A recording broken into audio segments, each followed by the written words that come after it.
sobre la violación de derechos humanos, en particular hacia los jóvenes.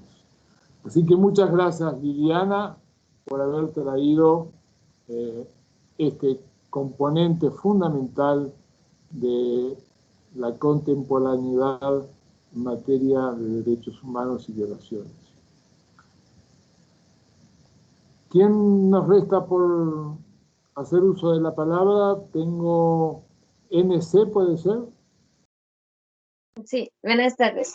Mi nombre es Natalia Castillo y pues yo quería retomar un poco lo que varios de mis compañeros tomaron, que es pues el poder que nosotros como docentes tenemos en la educación y que pues nosotros podemos cambiar el rumbo de la sociedad planteándonos qué tipo de personas nosotros queremos crear con la educación que estamos brindando a los niños. Y una de mis compañeras mencionaba lo de la investigación y me parece muy importante porque siento que aquí en México no se le da mucha difusión a la investigación y que tampoco que los niños tengan esa mentalidad de investigar, porque muchas veces los niños preguntan y todo, y nosotros ya del enfado les decimos ya, cállate y vete a sentar allá o vete a jugar, no sé. Y a veces el investigar abre muchas puertas y el decirle a los niños, siempre pregúntense qué, para qué, cómo se hace, en qué contexto, o sea, que siempre se pregunten para que ellos siempre estén pues investigando. Y yo siento que la investigación siempre abre pues otra perspectiva de lo que tenemos hacia las cosas y me parece muy importante ese aspecto porque pues si nosotros le podemos decir a los niños, pues aquí está, estos son los derechos y todo, pero pues los niños se van nada más como con una idea vaga, porque pues tampoco nos podemos meter muy a fondo al tema porque hay temas marcados dentro de pues del programa, ¿no? Que se debe de seguir. Y pues que los niños se queden con dudas o a veces ni siquiera dentro del salón se formulan dudas, solamente los niños toman el tema y listo. Y pues a veces no queda claro y también creo que darle difusión a los derechos pues es un tema muy amplio y pues no lo podemos abarcar como tal en completo en una escuela, pero si le damos a los niños pues interrogantes que se queden con dudas, pues ellos podrían investigar o preguntar a personas cercanas a ellos y pues así toda la sociedad pueda contribuir con el aprendizaje a los derechos. Muy bien, Castillo, el aporte que nos está brindando. Y ahora les pido, yo sé que estamos excedidos de tiempo, pero les voy a pedir que presten atención a lo que serían los principios de igualdad y no discriminación que ha señalado la Comisión Interamericana de Derechos Humanos en febrero del 2019. ¿Por qué destaco esto?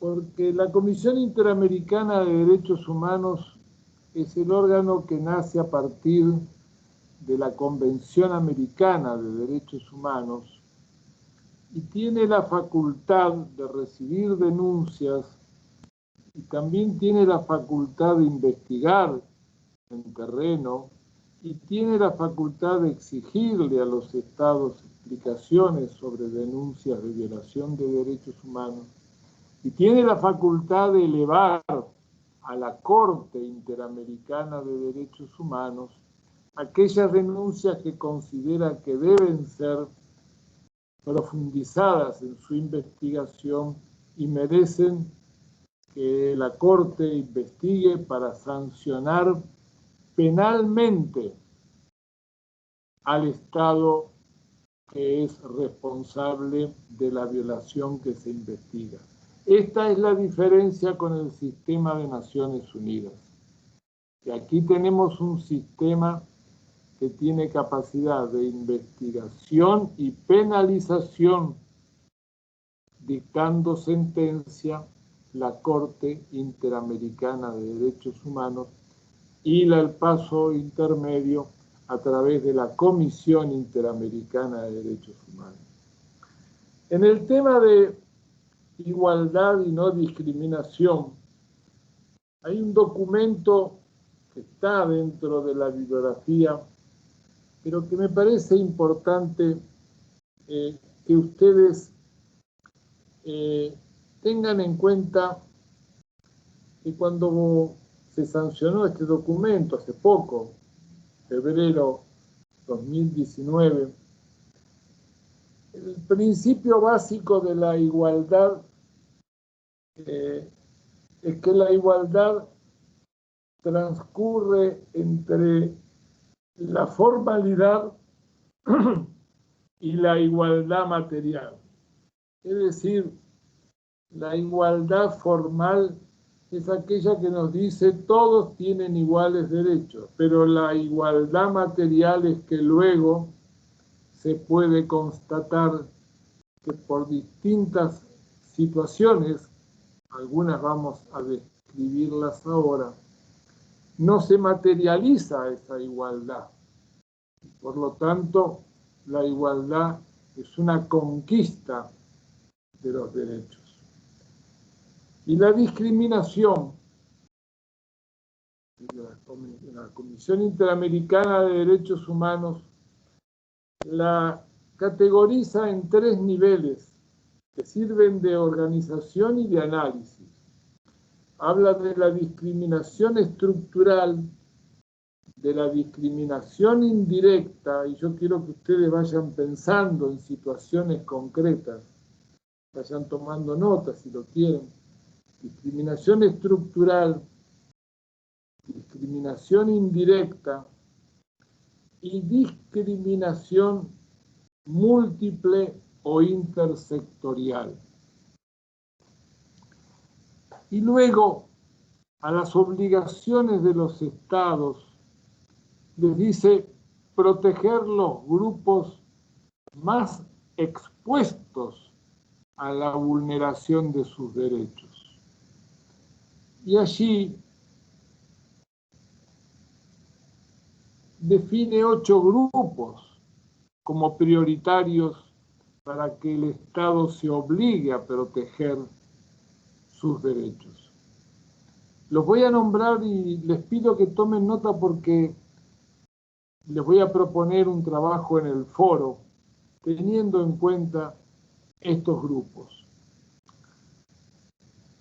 El primer grupo que señala con la obligación del Estado de proteger sus derechos es el grupo de mujeres en 3 circunstancias: víctimas de violencia, discriminación y acceso a la justicia, víctima de violación en derechos económicos, sociales, culturales y ambientales, y luego víctimas de una intersección de factores de riesgo, es decir, de una combinación de situaciones.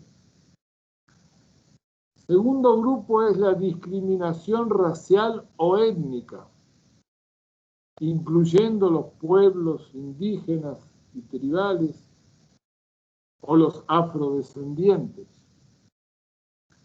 El tercer grupo son las personas en movilidad humana, es decir, los grupos migrantes.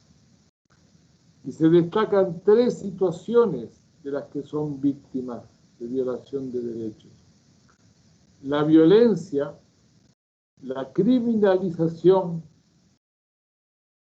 y la violación de derechos económicos, sociales, culturales y ambientales.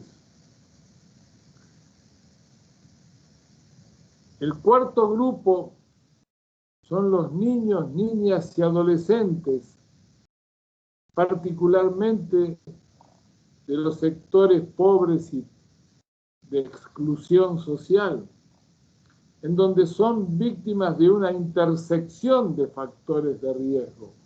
Dimos antes el ejemplo y van a trabajar sobre esto en particular próximamente con la profesora Nolpia. El quinto grupo son las personas LGBTI que sufren violencia y criminalización prácticamente en toda la región. El sexto grupo son los defensores de derechos humanos y defensoras de derechos humanos. El séptimo grupo, ya lo mencionó muy bien en su momento María Inés, son las personas privadas de libertad y también las personas con discapacidad. Son más que 8. Y también las personas afectadas con HIV o los adultos mayores. Yo les voy a pedir que en base a lo que hemos trabajado en la tarde de hoy y tomando en cuenta estos principios de igualdad y no discriminación y las obligaciones de los estados de proteger los grupos más vulnerados, ustedes ingresen al foro. Nos vamos a poner de acuerdo. Ingresar al foro implica que por lo menos dialoguen 2 alumnos sobre un tema común. Yo les estoy proponiendo que tomen en cuenta estos grupos para analizar la no discriminación, la igualdad y la restitución de derechos. ¿Qué significa ingresar entonces al foro con estos temas? Un comentario, una reflexión, una cita o una cita acompañada de un comentario. No necesitan largas escrituras, necesitan dialogar entre ustedes, encontrar que existe la posibilidad de un intercambio. Si son de Ecuador, viven en distintos lugares o tienen distintos ámbitos de referencia, pero puede dialogar alguien que vive en Ecuador con alguien que vive en Colombia y alguien que vive en Bogotá con alguien que vive en otra ciudad de Colombia. Es posible que uno de los alumnas de Argentina quiera dialogar con alguien que tiene su actividad en México. Yo lo que les pido es que vayan participando de manera interactual, es decir, no solamente con los aportes muy ricos y que yo los incorporo al material, casi les diría de bibliografía, lo que ustedes van planteando, y mañana vamos a recuperarlos, pero también les pido que intercambien esto ustedes dedicando unos minutos que tengan entre hoy y mañana para poder generar un diálogo multilateral. ¿Se entiende la propuesta? Sí. ¿Me escuchan? Sí, profe, le entiende. Muy bien. Bueno, si es así, mañana tendremos la tercera clase de la educación moral y política y los instrumentos de la cultura. Hay una sugerencia de lectura que pueden lograr conectarla por internet y seguramente todo lo que hemos trabajado ayer y hoy es una base fundamental para ingresar en este tercer eje temático. ¿Alguna pregunta? ¿Algún comentario antes de cerrar? No. Bueno, los saludo, les deseo que terminen bien el día, que ingresen en el foro tan pronto sea posible y mañana nos volvemos a encontrar 10 horas para Centroamérica y Andino y 12 horas para el sur de la región. Hasta mañana entonces, distinguidos estudiantes y colegas. Hasta luego, profe. Gracias. Muchas gracias. Hasta luego, profe. Adiós. Hasta mañana. Bye, profe. Gracias. Chao, Hasta que mañana. descansen. Hasta mañana. Gracias, maestro. Ha sido un gusto. Hasta mañana.